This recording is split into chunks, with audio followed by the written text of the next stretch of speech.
Hi there, it's Jennifer, and welcome to my Flagstaff home. Today I'm going to do part 2 of a 2-part series on how to make pine needle baskets. Now I'm going to pop in a picture here, or a couple of pictures, to show you what those baskets look like. The ones I'm showing you are ones that I didn't make. They were made by a friend of my mom's named Claudia Martin. She showed in galleries for years and made these beautiful baskets out of pine needles, and then I attended a class of hers to learn how to make pine needle baskets. I'm also going to pop in a picture of the little lame first attempt at a basket that I made, but actually for a first attempt it wasn't so bad. These are really great baskets to use as decorative items. The one thing you don't want to use these for is like for a hot pad to set like a hot pan or pot on top of, because they're pine needles and they start out damp when you're using them, but they dry out and they will burn. And in addition to burning, if that isn't bad enough, some of the pitch in the pine needles could come out and get sap on your countertop and things like that. So just don't use them for anything, for putting something really hot on top of. But if you have not already seen my first video, I would encourage you to take a look at that. I will link it in the space below. It shows you how to prepare your pine needles. So I told you in my last video that, that you take your pine needles that you have cleaned and softened and put them in a bag, wrapped in a damp cloth, and that keeps them nice and damp. But if you leave them for too long without using them, they will mold. And I will tell you that the previous video I did a couple of weeks ago and then got distracted, and then we went out of town for a week and all of that, and I went to pull them out today and they were molded. So even in this dry climate where I live, these things will mold if you don't use them. And then I had another bag of pine needles that I had cleaned and sterilized and then dried and put in a bag. And that was so I had some that were already cleaned and sterilized that I could use when my bag of damp pine needles was finished and I needed to replenish the supply. And so I went ahead and took those pine needles and I soaked them this morning. You really only need to soak them for probably, I don't know, 20 or 30 minutes. I left them in there for a couple of hours actually. I got sidetracked and left them in for a couple hours. It's okay, that's fine to do that. So now I have my damp pine needles, and I also had taken this little project that I had started a while back and then just stopped working on. And I want to continue to work on this. And so I can't just start stitching into the dry pine needles. So I soaked this with the other pine needles as well to get the needles that were in this part softened up. So when you stick the needle in, the pine needles when you stick the tapestry needle through, that you don't break the pine needles in there. So I got that nice and softened up too. The other supplies that you need are some treated raffia, and you want to make sure it's treated. It looks a little bit shiny. If you just get the regular dry untreated raffia, it breaks too easily. And then in addition to that, I have my, this is in a piece of fabric, but I have my little tapestry needle with a pointed end. I have a pair of scissors. And the other thing that's optional, but it can be really helpful, is just a piece of straw, just like a regular size drinking straw. And that helps to make sure that the gauge of your coils stays the same, so you know how many pine needles, like how thick your bundle of pine needles needs to be as you start stitching this basket. I used this straw kind of thing a lot at first, and then as I sort of get the hang of it, then I found that I didn't really need to use the straw piece anymore. But that's, you know, that's up to you. So those are the supplies that you need for this. And what I'm going to do in this video is start by showing you how to begin the basket. And the coil, the initial coil that you make, is a little different from the rest of the basket. And then I'm going to switch over to this one to show you how to use, how to make, I've got a piece of a pine needle here that needs to break off, how to make a little pattern. But let me change the camera angle so I can start showing you how to start out your basket. Okay, so to start, what I'm gonna do is take one piece of raffia, and raffia is not like a ball of yarn. It's not all one big long piece. You're gonna have to keep replacing pieces as you go, but you're gonna thread this just like you would a needle and thread. And then the next thing you're gonna do is take some pine needles, and I'm gonna start with 8 of these things. And when I say 8, I mean like this one needle here with 3 parts.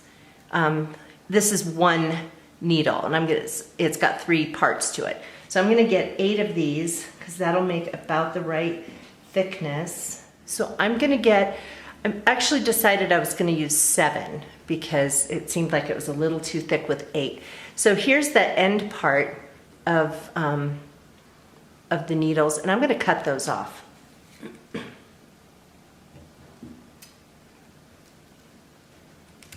So now I have my needles here that are cut off. Now remember, you want to have needles that are at least 5 inches long, 5 to 6 inches long. The longer the better. If they're too short, you're just going to have to be replacing them too often. So you need to have them at least 5 inches.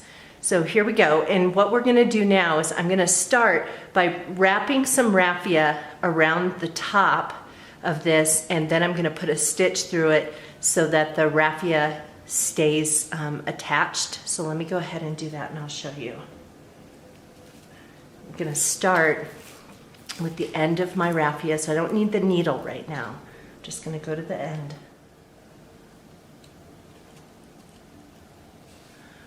So now I have some raffia around the end, and now I'm going to take the needle and stitch it through, right through the center of where the raffia is.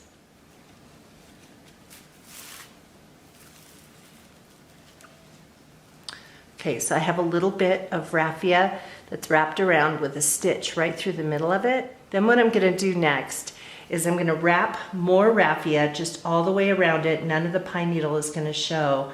I'm going to just wrap it around a little bit more.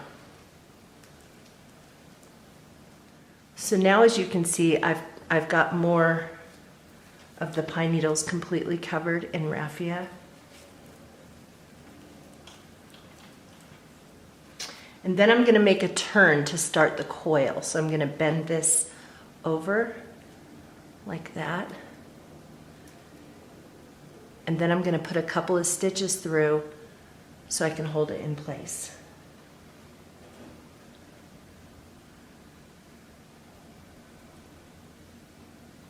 So I put it right through one side and the other.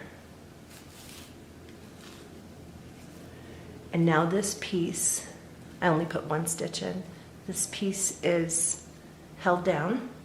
And then I'm going to continue to wrap more raffia around it. And this is just what you do at the beginning. So you can see here that the pine needles are completely covered, and now I'm going to turn it again like that. And then I'm going to put another stitch in. This time when I make my stitch though, I'm going to not put it all the way through. I'm just going to put it in the center of that inside coil.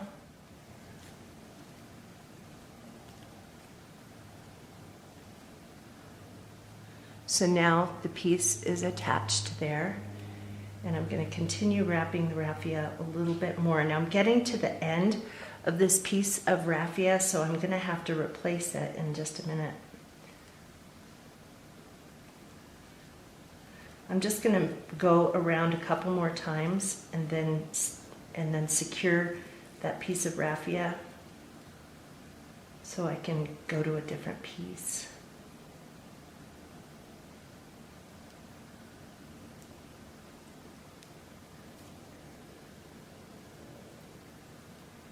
I'm just going to put it through a couple of times right there just to get it secure, and then I'm going to cut that off. So I have a new piece of raffia now. Thread my needle, And if you get a piece of raffia that's really, really thin and delicate, that's not a good piece to use because it'll break too easily. So this one's thick. So I'm going to stick this through.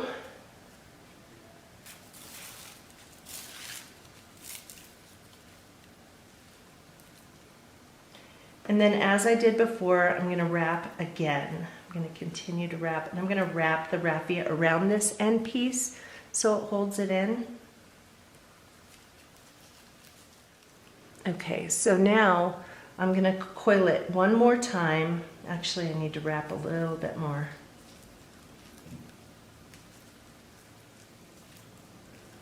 Okay, now I'm going to coil it one more time. I stuck it through this inside coil right here.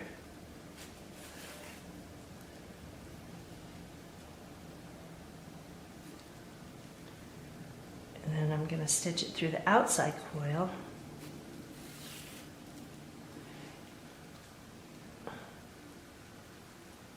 To hold it together. And I want to make sure it's really secure, so I'm going to put in another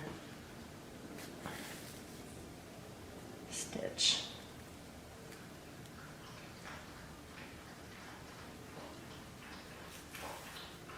So now I have the center coil, and we're now at a point where I'm going to continue to stitch, but I'm not going to wrap the pine needle completely. We're going to start showing the pine needles, but one thing you can see here is that the needles are starting to get shorter. I mean, we're getting to the end of this.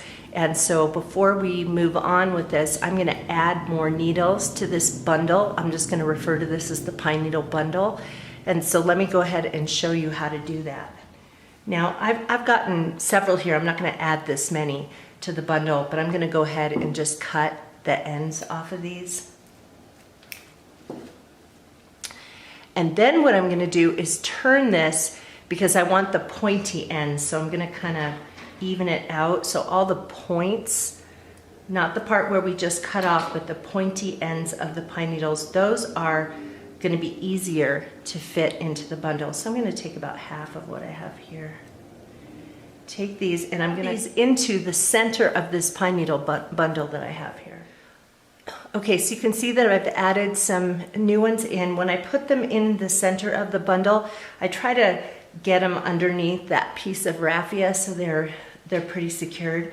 So now, no more wrapping the pine needles. What we're going to do is turn the bundle around the center part, and then we wrap this and make a stitch on the inner coil that's right here. The part right now, it's the inner coil is wrapped with raffia. So I'm going to put the stitch into that and around.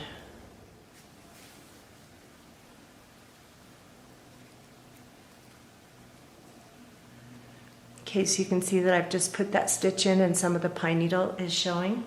So I'm going to do it again. I'm going to wrap the raffia around this and then stitch into the inside coil. Now when you're doing this part of it where the outside has the pine needle showing and you're stitching into this part that's completely covered in raffia, that is a little bit more difficult to stick the needle through. It gets easier once we get past this raffia covered part. So I'm going to go ahead and continue to turn the pine needle bundle around the outside and do stitches.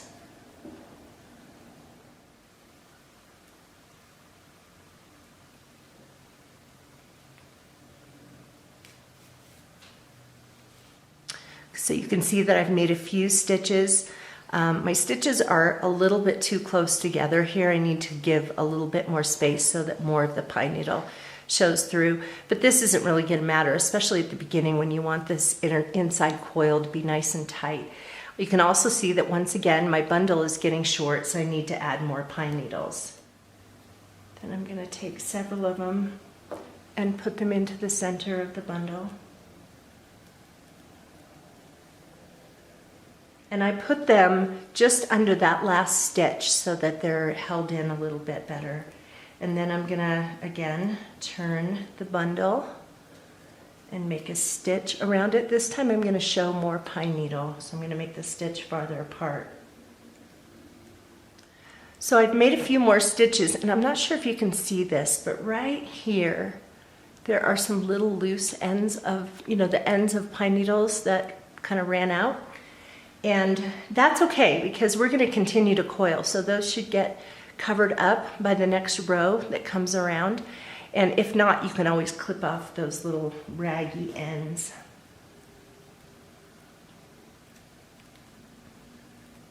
You can see that my bundle is getting a little bit thin here, so I need to add more. You just need to keep adding more pine needles as you go. I'm also getting to the end of my raffia here, so one of these times I'm going to need to stitch it off and then get a new piece. I'm now starting to get to where I'm stitching from an outer row that has pine needles and an inner row that also has pine needles. We're past the totally raffia covered bundle, and at this point it'll be easier to get the needle through.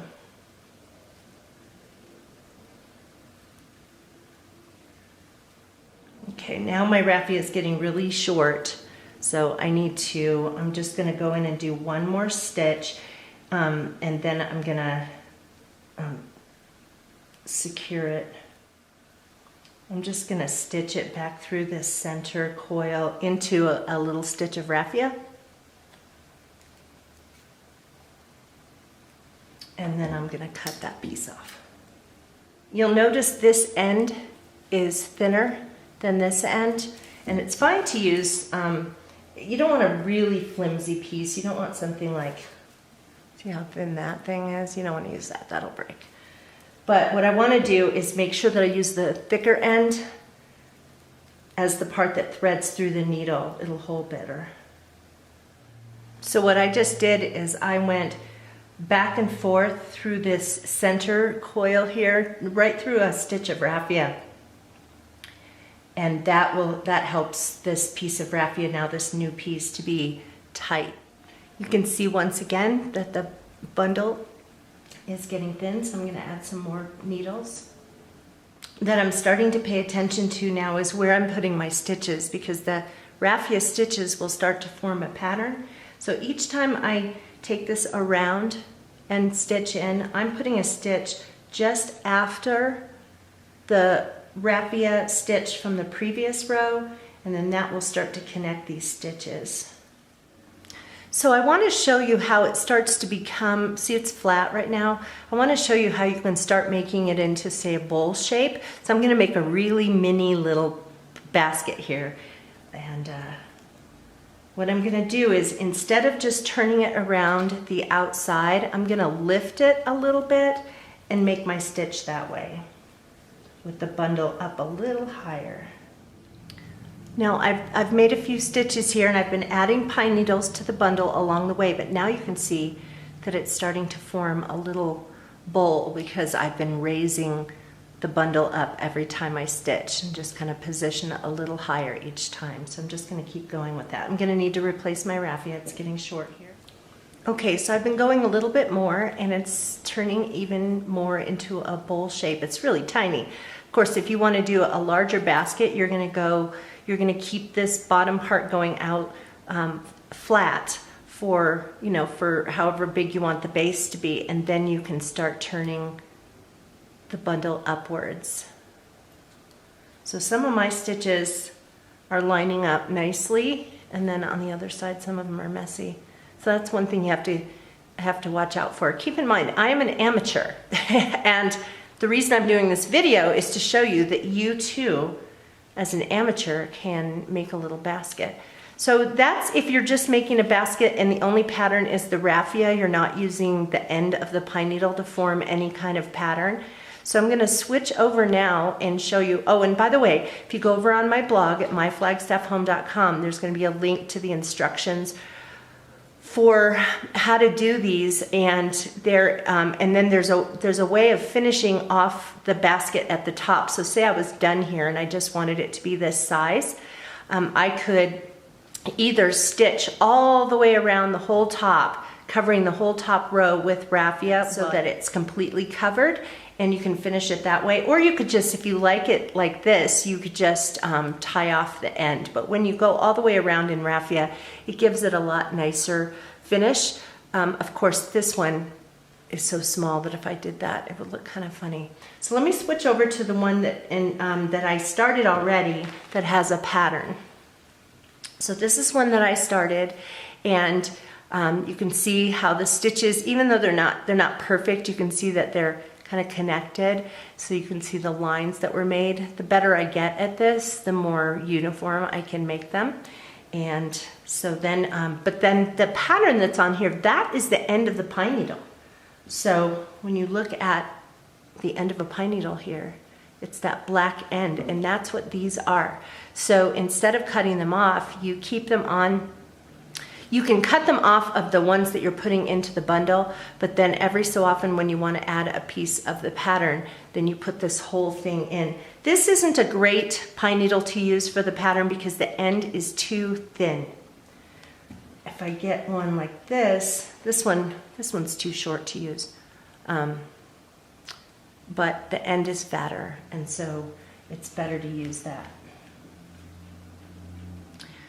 All right, so you can see that I have come to this place in the pattern right here, and I'm going to add in another one of these end pieces. So this is a really nice thick end piece. What I'm going to do is lay it right on top. See that stripe that I'm making there? I'm going to lay it right on top of that. The bundle is over here. I'm going to go around with my stitch.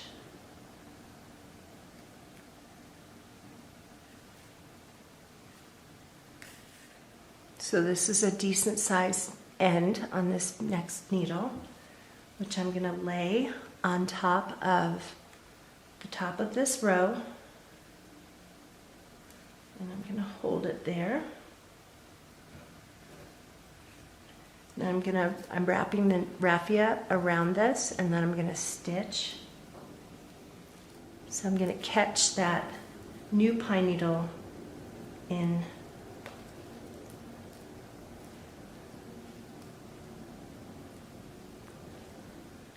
So I have now caught that end of the pine needle in. It was a little bit off center, so I adjusted it so that it would complete the pattern. And then when I make the next, oops, just pushed forward. And then when I make the next stitch around here, it will really secure it in, and the ends of that needle will become part of the bundle.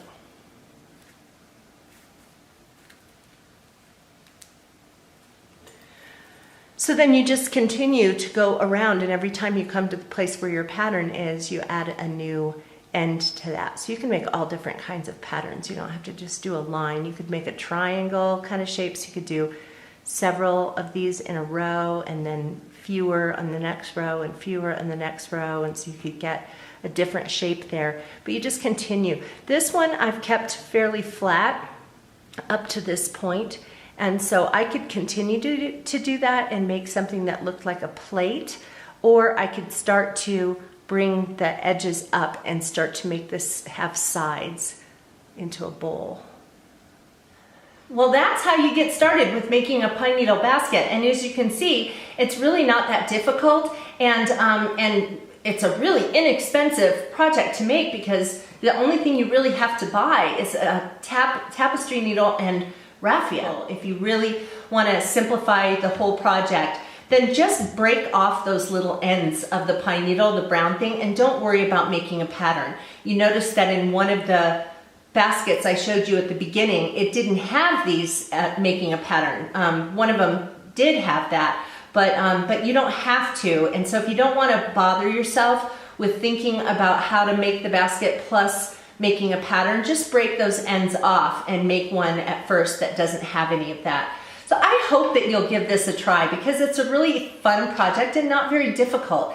And so I hope it was interesting for you. If you have any questions about the process, please go ahead and comment below. I'd be happy to answer any questions that I can for you. If you are not currently subscribed to my channel, I would just encourage you to do that. There's a little button right there that says subscribe. Just click that. YouTube will let you know when I put up new videos on this channel. I also have another channel called Busy Being Jen, which I will list below, and that one's very different from this channel. It has more things about organizational projects around the home, as well as makeup reviews and things like that. So if you're interested in that kind of thing, then I would encourage you to check out that channel and subscribe there too. So anyway, thank you for watching My Flagstaff Home, and we'll see you again. Bye-bye.